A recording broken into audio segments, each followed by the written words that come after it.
Assalamualaikum warahmatullahi wabarakatuh. Salam sejahtera bagi kita semua. Apa kabarnya anak-anak? Semoga Bapak doakan kita sehat selalu ya. Dan pesan Bapak, tolong jaga kebersihan dan kesehatan kalian agar kalian bisa terhindar dari virus-virus dan penyakit yang ada pada saat ini. Sebelum kita memulai pelajaran, alangkah baiknya kita berdoa terlebih dahulu menurut kepercayaan masing-masing. Berdoa dimulai.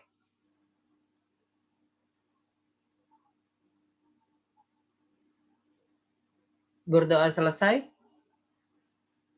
Perkenalkan, nama Bapak Joko Prayogi, SPD MAK, pada mata pelajaran Otomatisasi Tata Kelola Humas dan Keprotokolan. Materi Regulasi Bidang Kehumasan untuk kelas 11 OTKP. Ya, inilah materi pelajaran kita hari ini dan mata pelajaran kita hari ini ya anak-anak.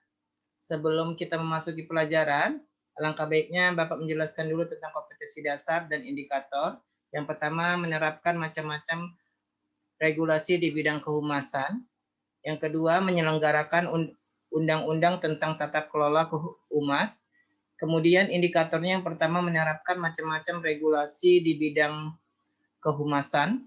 Kemudian mempraktekkan undang-undang tentang tata kelola humas. Inilah kompetensi dasar dan indikator kita untuk pelajaran hari ini ya anak-anak. Kita masuki poin yang pertama, yaitu pengertian humas pemerintah, di mana humas pemerintah adalah aktivitas lembaga atau individu yang melakukan fungsi manajemen dalam bidang komunikasi dan informasi antara publik dan pemegangku kepentingan atau pemegang kepentingan. Ya, inilah yang dimaksud dengan pengertian humas.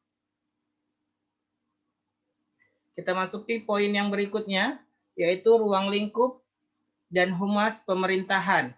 Yang pertama, ruang lingkupnya yaitu kegiatan yang dilaksanakan humas pemerintah secara timbal balik dengan pemegangku kepentingan melalui berbagai bentuk penyampaian pesan dan penciptaan opini publik.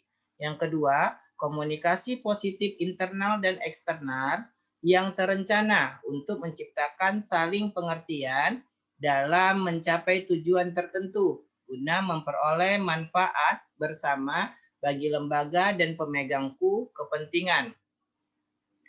Kemudian yang ketiga, kegiatan yang melaksanakan fungsi manajemen pemerintahan.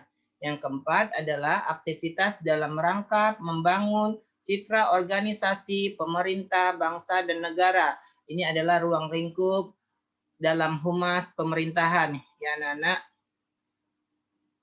tolong diperhatikan dengan betul-betul. Oke, kita masuki poin yang berikutnya, Undang-Undang tentang Tata Kelola Humas, yaitu Undang-Undang Republik Indonesia Nomor 9 Tahun 2010 tentang keprotokolan dengan rahmat Tuhan Yang Maha Esa, Presiden Republik Indonesia. Itulah yang Undang-Undang tentang Tata Kelola Humas.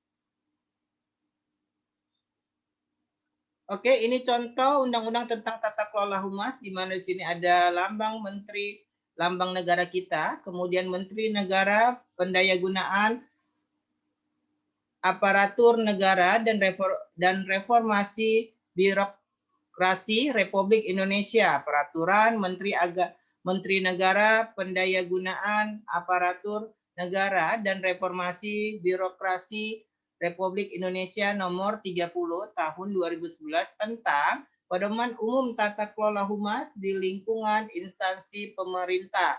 Bisa dilihat di sini anak-anak, ini ada isinya, menimbang bahwa dalam rangka meningkatkan kelembagaan hubungan masyarakat yang kuat dan memiliki kompetensi dalam memberikan pelayanan informasi yang optimal dan bertanggung jawab. Inilah isinya, yang B bisa kamu lihat, yang C bisa kamu lihat. Ya. Inilah contoh undang-undang tentang kelola humas, inilah isinya.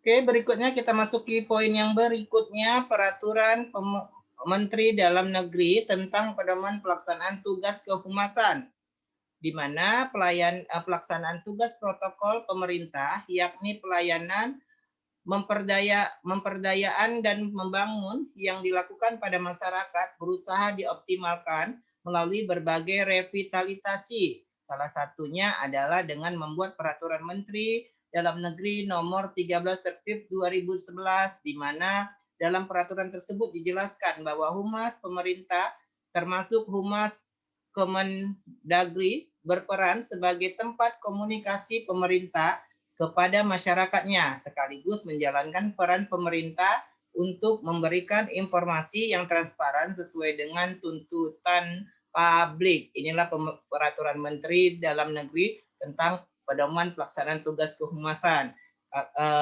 Anak-anak bisa dilihat ini ya, dan bisa dibaca-baca, diulang-ulang kembali. Oke, adapun kesimpulan materi kita hari ini, yang pertama, humas pemerintah adalah aktivitas lembaga atau individu yang melakukan fungsi manajemen dalam bidang komunikasi dan informasi antara publik dan pemegangku kepentingan. Undang-Undang Republik Indonesia nomor 9 tahun 2010 tentang keprotokolan dengan rahmat Tuhan Yang Maha Esa, Presiden Republik Indonesia. Inilah kesimpulan kita untuk hari ini ya Nak, kesimpulan materi kita hari ini.